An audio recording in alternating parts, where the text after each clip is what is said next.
Hi, everyone. First of all, that was incredibly beautiful, y'all. I am not accustomed to religious services with music. I'm Muslim, so this is not a part of the forte when you go to a mosque. In fact, it's commonly the situation where when you go to Friday prayers, which is when we do our community prayer, you're typically not supposed to speak. You're actually supposed to sit in complete silence. You're not supposed to be bothered by your earthly things. You're supposed to be very focused on the lecture and the lesson that you're supposed to be getting. Unfortunately, most of the time the lectures are really out of date and antiquated and not really connecting with their audience, or using language that is also so far removed from the people in the audience that it doesn't really always happen. So this is a very nice breath of fresh air. So with that in said, I know this is not like a call and response type scenario, but I will be possibly asking some questions. So if you want a show of hands, if you know or don't know whatever it is I'm talking about, that would be great. Okay, great, awesome. See, you even talked to me. That was amazing. Thank you. My least favorite thing in doing presentations is feeling othered. Like, the last thing I want to do is put more separation between me and the people I'm trying to communicate with. In fact, when I practiced law for 10 years before being a chef or a cook or a food person.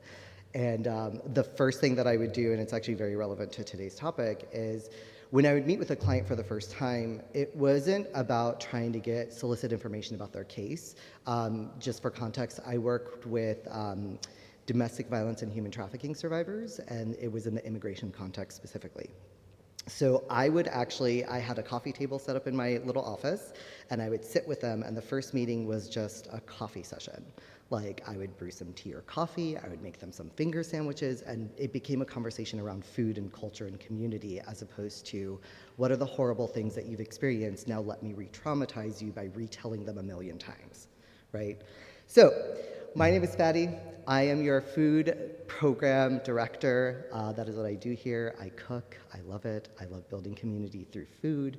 It is one of my favorite things. And so when I was coming up with topics, there was no shortage. I had many of them. The problem was which one I was going to talk about. And so when I woke up this morning, the topic that kept coming back for whatever reason was about differentiating mission from dawah. Dawah is the Muslim version of mission. So has anyone ever heard of the word dawah? Awesome. Oh my God. Do you know what it means? Okay, I'll get to it. So the word dawah is the Arabic word for invitation. So if I invited you to a wedding, it would be dawat zafaf. So it would literally be invitation to a wedding. So it kind of like, even from the word itself, the impetus, the drive, the underpinning of the action is, we're not trying to actually change your heart about anything. The idea is more of, we're trying to invite you into this new way of thinking. You do with it whatever you want, you know? So there's no like imperative to take control, to change, to do anything like that. It's like, we coexist, we are all different people, but here's a way in which you can approach life, take it or leave it, kind of thing, okay?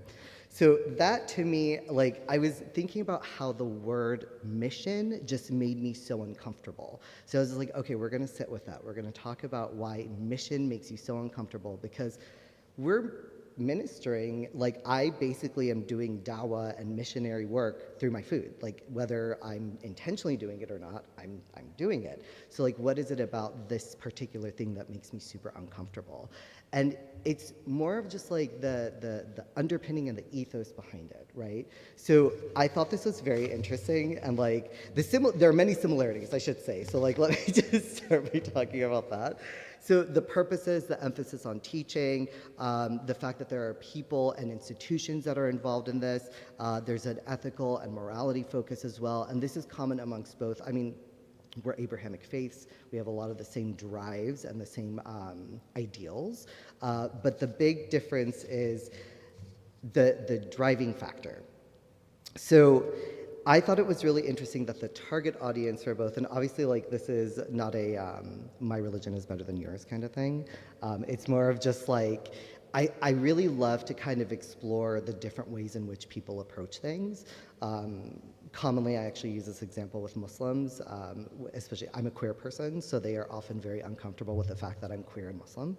And so I often tell them, in Islam, we learn that you can have monogamous relationships and polygamous relationships. We think that's perfectly acceptable in our faith.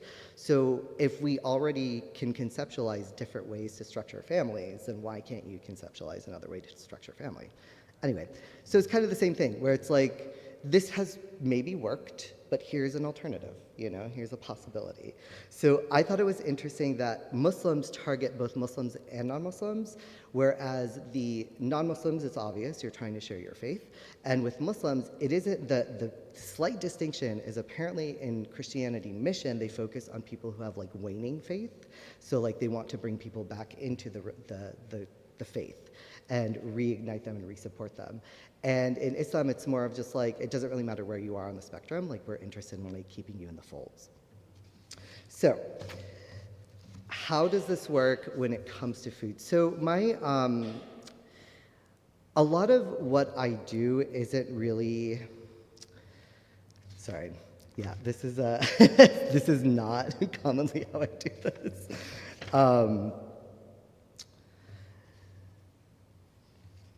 Let me take a step back. When I came to UBC, my invitation to this space was through an acquaintance who wanted to just kind of like find ways to build more community and help support the students during the encampments and the protests for Palestine. As a Palestinian and now a 42-year-old Palestinian who has already been through all the protests and done a lot of things for a lot of different activities and a lot of different actions, I just found it really challenging to figure out how do I get to support my community and continue doing activist work in a way that is organic to me today, in a way that kind of honors all the understandings and the beliefs that I now hold dear to me. How do I do that? How do I get to be Muslim and queer and supporting my community without kind of putting myself in a position of danger or harm? And when this opportunity came, I didn't think for a second that I would be able to be all of me at all times and not only be welcomed in that way, but to also be celebrated and supported in that way. So when I think about the work that we do here, when I think about this idea of mission versus this idea of dawah, the driving factor is the same in that we're both trying to build community that is sustainable and from within the community itself. And having UBC as a part of that has been like a very life-changing experience. I've really enjoyed being a part of this community and building with this community. I'm really grateful for the space. I love that like we get to, let's see. I love this idea that we get to infuse the energy of who we are with what we're creating. Ultimately, what I'm trying to get at here is when I think about ministering through food, it's not this like outright, I'm talking about faith. And this is like the dynamic. Sorry, it took me a long time to get here, but I'm getting here. Yeah, public speaking, not a strength of mine, especially when I have notes. If I actually threw these away, I'd probably do a lot better. Thank you, thank you. So what I'm trying to get at is this idea of we don't necessarily do the work for the outright reward. We don't necessarily do the work because we're trying to quote unquote minister. It's the very action. It's mission, dawah is living the actual embodiment of your faith. It's not about talking about it. It's not about forcing people to act or behave in the same way that you would, but it's more about understanding what is the driving factor behind it, right? If the driving factor is to spread peace, love, and understanding, then those are your focus. The means by which you get there is almost irrelevant, so long as it's within the understanding that you have of your own faith. So for me, when I think about food in general and ministering through food specifically, In Islam, we're taught at a very young age that all things that are alive have the spark of the divine. They all exalt God, they all glorify Him. So when I mean everything, like trees, plants, animals. We may not understand their method of communication, but scientists have proven that there is energy transference that occurs between all of these things, and they transfer to us. If a purring cat can vibrate at a frequency that is healing to humans, that is an energetic exchange, right? So when I think of all of that, and I think of this idea of, I am a being that is the spark of the divine. I have the divine in me. Everyone in this space does, right? So if I believe that energy transference is possible, then I am transferring my energy into the food. The food is then thereby consumed by the people. They are receiving that nourishment and that energy. They then take that energy and channel it out to other people and other things. So if that's the case, then isn't the nature of our work in of itself mission? Does it have to be more than that, right? Like, can that be enough for you? Can that be the impetus of change, right? Can that be the spark that ignites everything?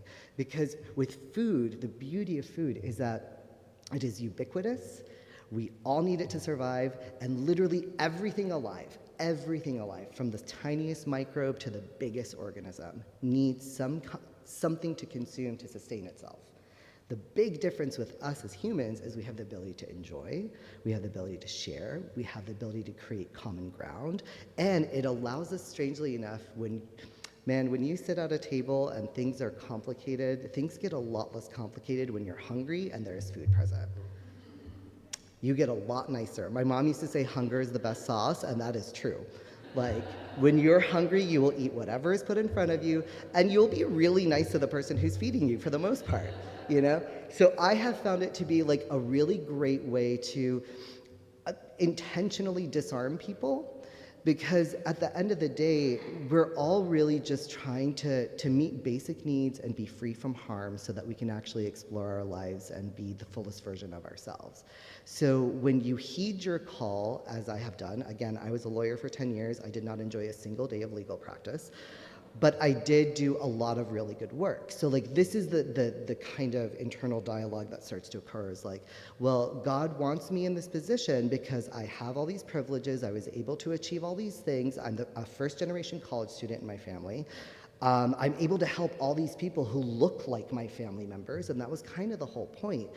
But at what point do I get to ask myself, how are you satisfied? What is filling your cup? Are you satisfied with what you're doing?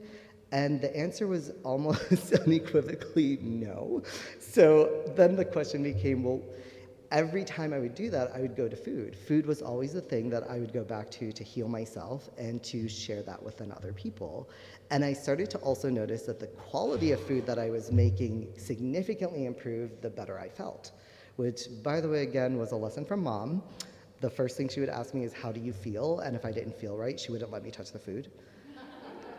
Literally has kicked me out of her kitchen so many times, and I would just keep coming back, and she's like, you can do dishes. Like, so I'm like, okay, fine. So I think about that a lot in our work here, and there have been many times where, like, I go home and I just kind of cry my eyes out, because it is the biggest shift in my life, where I used to go home and cry my eyes out because I needed to release all the things that were hurting me. And now I go home and I cry my eyes out because I'm so excited to share how much I have shared. It is a very different energy to have building versus deconstructing, right? But in order to get to building, you kind of have to deconstruct. You have to be comfortable with being uncomfortable. You have to sit in that space for as long as possible and look to your community to help support you, but you have to speak on it. So I don't know where the conclusion of this conversation is, because that's the thing, is like, I don't believe these conversations really end. It's really more of the beginning of a conversation. This was also a distinction that again, being a lawyer, language really matters to me. So I keep going back to dawah versus mission, invitation versus mission.